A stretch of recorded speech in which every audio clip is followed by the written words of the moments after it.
E aí, o porquê que todos os anos eu nunca me preocupei com campanha da fraternidade.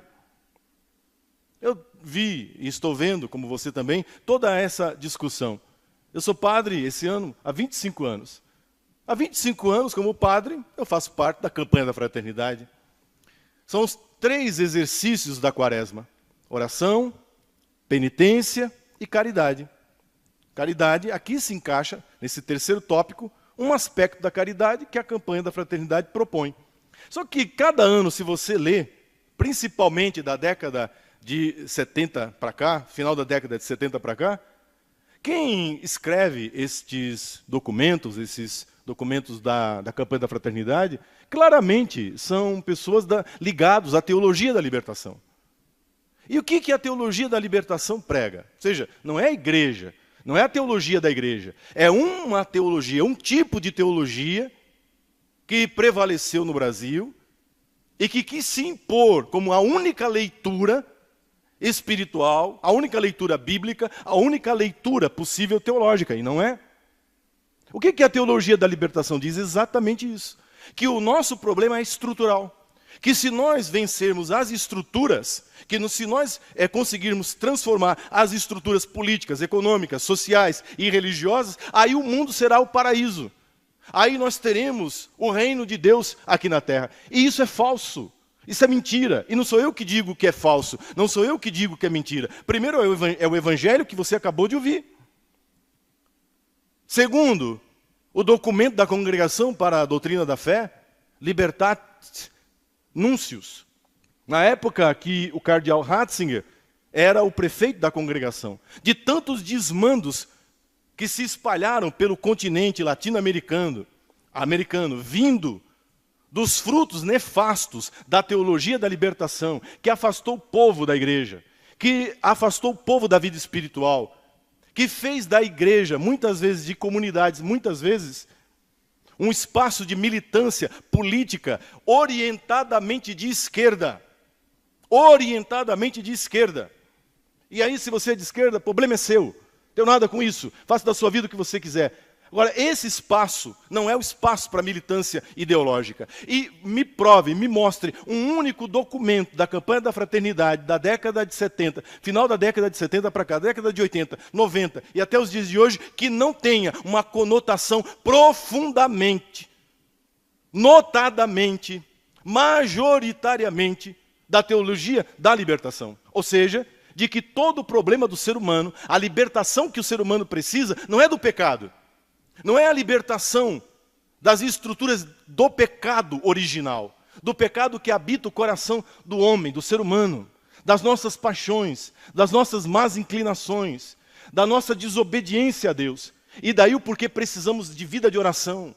Precisamos de vida de oração na presença de Deus para que o Senhor tenha misericórdia de nós e transforme o nosso coração. É o que mais vale, é a coisa mais importante dos exercícios quaresmais.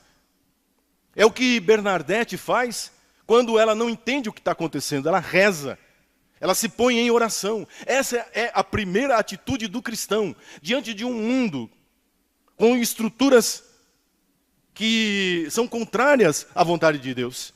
Como, claro que, por óbvio, que politicamente, economicamente, os pobres sofrem. Há discriminação racial no nosso país? Há. Com certeza. Há homofobia e que precisa ser combatida. Mas, meu irmão, você pode ler nos documentos que essa teologia produz e agora, escancaradamente, na campanha da fraternidade de 2021, está por escrito na cartilha da campanha desse ano. Que o que eles acham, o que eles pensam é assim: não quero que tenha homofobia, não quero que tenha mulher apanhando, e não queremos. Então o que a gente tem que fazer? A gente tem que atacar a estrutura patriarcal. Ou seja, traduzindo em miúdos, que o problema não está no coração do homofóbico. O problema não está no coração do homem mau caráter, machista, que o problema não está no coração do racista, do xenófobo, que o problema está na estrutura da família tradicional. É a família tradicional que é racista, que é xenófoba, que é homofóbica. Então, se eu desconstruo a família patriarcal, a família tradicional, aí então eu tenho a libertação. Acaba a homofobia, acaba o racismo, acaba as discriminações, e isso não é verdade. Isso é falso. Isso não é verdadeiro. Porque o problema não está na estrutura. A estrutura é reflexo do que está dentro do ser humano. É o nosso coração que está podre. É o nosso coração que não está sadio. É o nosso coração que está doente. Porque não reza. Porque não fazemos penitência. Porque não nos arrependemos dos nossos pecados. Porque não buscamos o Senhor, a sua palavra. Porque não buscamos o Senhor e a sua palavra. Nós refletimos no mundo, nas estruturas do mundo, aquilo que está carcomido no nosso coração. É isso que Jesus disse. Vocês acham que o problema está fora? Olha, não pode comer isso, não pode comer aquilo. Olha, a sinagoga é isso. Olha, o problema do templo é aquilo. Aliás, é isso que eles dizem. Leia qualquer documento da teologia da libertação, qualquer livro dos autores, que eu não vou dizer o nome aqui. Eles dizem exatamente isso, que Jesus Cristo era um revolucionário. Jesus Cristo era um ideólogo político e que ele morreu não para salvar os nossos pecados. Não porque ele se entregou para a nossa salvação, mas porque agitando e revolucionando o seu tempo, mexendo na consciência das pessoas, ele comprou briga com o Império Romano. Ele comprou briga com as estruturas políticas de poder do seu tempo, e por causa de questões políticas, sociais e econômicas, é que ele foi morto. E, portanto, se nós queremos estar no segmento de Cristo, nós temos que repetir o que Cristo fez. Ou seja, entrar em conflito político, social e econômico. Quem ensinou isso? Foi Jesus de Nazaré? É na Bíblia que você encontra isso? Não, meu irmão. Você encontra isso no Capital de Karl Marx. Você encontra isso na doutrina comunista.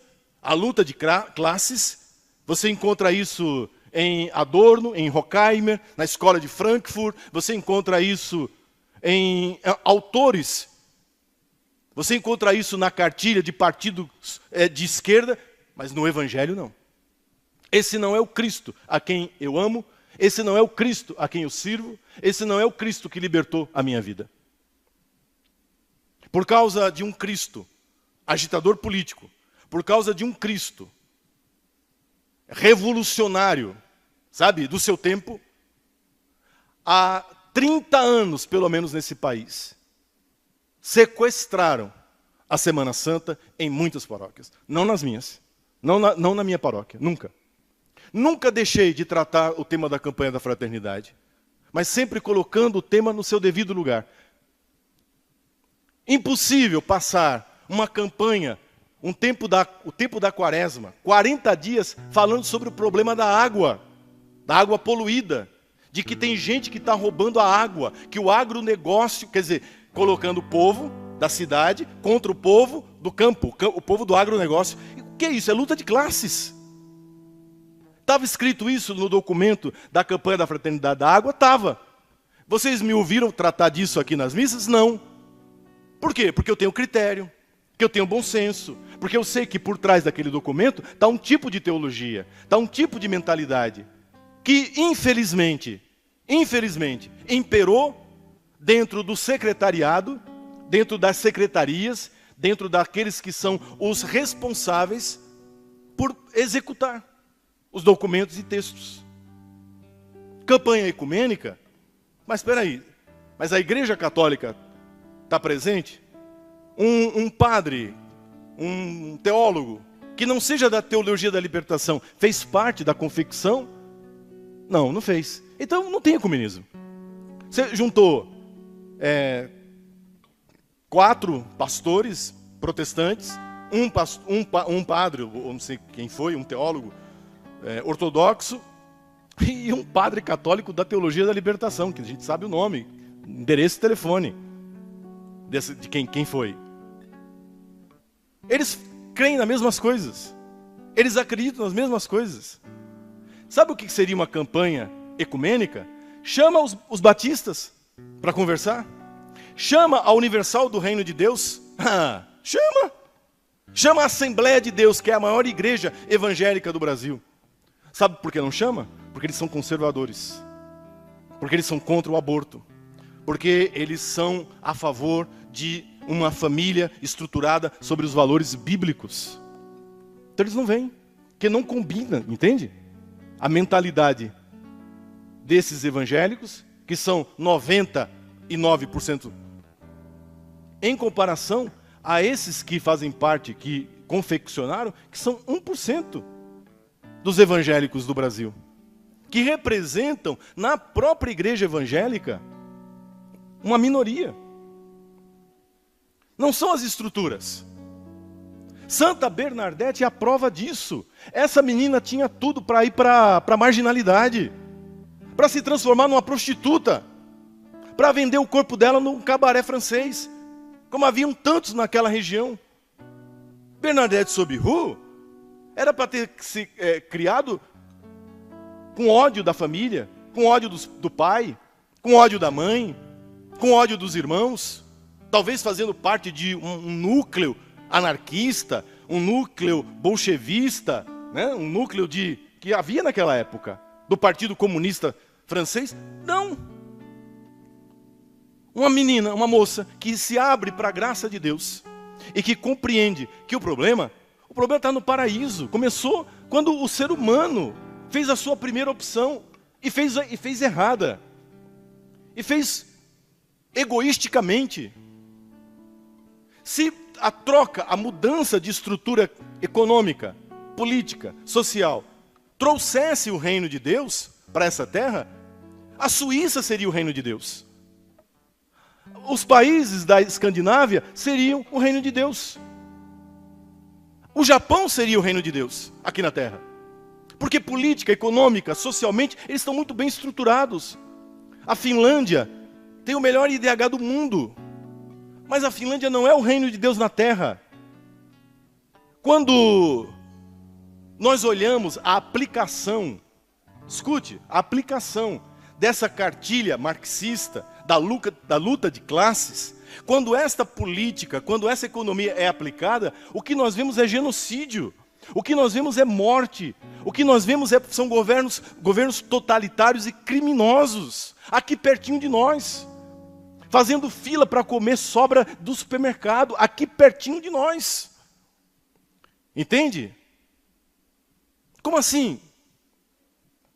E Bernadette, entendendo isso, compreendendo isso, se ajoelha diante do sobrenatural e entrega a vida inteira a Deus, pelas mãos de Nossa Senhora. Vocês acham que essa mensagem não é para os dias de hoje? Vocês acham que Nossa Senhora de Lourdes não tem uma mensagem atualíssima para esse momento que estamos vivendo? Bernadette viveu a vida inteira doente, fisicamente doente. Quando ela ficou paralítica na cama, uma freira chamou o padre para dar a unção.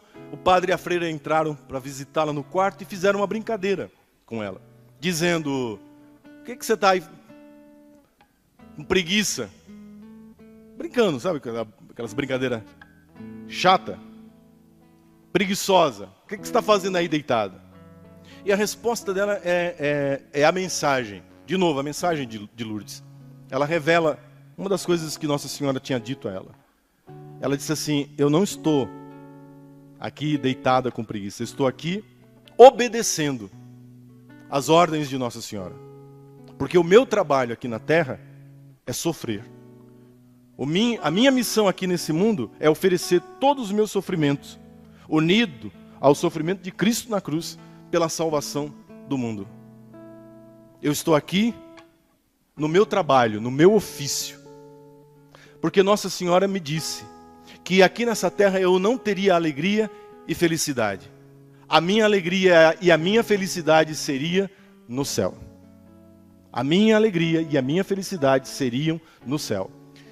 Essa frase Se você disser essa frase para um teólogo da libertação, para um católico de esquerda, ele cospe na sua cara se brincar. Porque essa é a frase mais alienada que se possa imaginar. Convém não aguentar, suportar dor, enfrentar a dor como uma missão, mas se rebelar, se revoltar. Essa é a lição que nós mais ouvimos nos dias de hoje. Que a gente tem que lutar, que isso seria uma alienação. O céu, não. Aqui na terra, as coisas têm que acontecer aqui embaixo. Aqui é que tem que ser o paraíso. Aqui é que tem que acontecer as coisas. Que isso seria um tipo de religiosidade alienante. Que tira da igreja, que tira do cristão, o seu caráter de mudança, de profecia da sociedade. Lourdes é uma grande alienação para essas pessoas. O sofrimento de um doente é inútil. Um bebê no ventre da mãe não vale nada. É um empecilho que precisa e pode ser descartado. Entende? Um patrão não é alguém que está servindo a Deus através do seu empenho em colocar a sua riqueza a serviço da sociedade. Não, é um inimigo que precisa ser derrubado.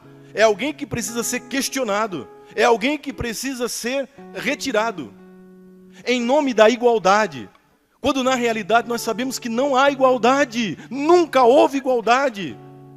É exatamente na solidariedade, na compaixão que nós temos uns para com os outros, que Deus se manifesta. Que não vai ser derrubando ninguém, que eu vou a lugar nenhum. Essa é a mensagem de Lourdes. O Papa Francisco repetiu isso agora na mensagem aos enfermos, porque amanhã é o Dia Mundial dos Enfermos, porque é dia de Nossa Senhora de Lourdes. Na mensagem do Papa, o Papa diz exatamente isso, que, veja, se tudo se resume à revolução, à transformação política, social, onde ficam os doentes? Esses que agora não podem fazer nada. Eles são inúteis, eles são descartáveis, porque nós estamos caminhando para isso. O ser humano está se tornando descartável. Se ele não é um agente de transformação, se ele não é um agente político, se ele não é um agente social, então não serve. Não tem serventia, pode ser eliminado. Olhe, veja a que ponto nós chegamos. Veja para onde a humanidade está caminhando. De um lado, esse capitalismo selvagem, entende? Que só vê dinheiro, que só vê lucro, desalmado, sem coração. E do outro lado, o ódio, o ressentimento, a revolução. Nenhum dos dois querem o que Jesus trouxe. A transformação do coração. A transformação da vida. E é isso que nós queremos pedir nessa noite. Por intercessão de Santa Bernadette. Eu não vou falar mais desse assunto. Está gravado. Quem quiser, pegue de novo. Se alguém está achando que não vai ter campanha da fraternidade na paróquia, vai. Eu pessoalmente vou fazer, via Zoom, para todo mundo poder participar. Nós vamos ler o documento e vamos criticá-lo. É isso. É isso. Você está entendendo? Nós não temos que fugir de briga. Nós não temos que fugir do diálogo. Nós não temos que fugir com medo. Nós temos que encarar essa gente. Dar a eles a resposta que eles merecem ouvir. Se eles tiveram o atrevimento de colocarem uma pastora luterana, abortista, feminista, para escrever um documento que vai ser usado pelo povo católico, então eles também têm que engolir a resposta do povo católico. Eles têm que engolir. Eles têm que saber que dentro da Igreja Católica tem quem pense diferente. Tem quem pense diferente.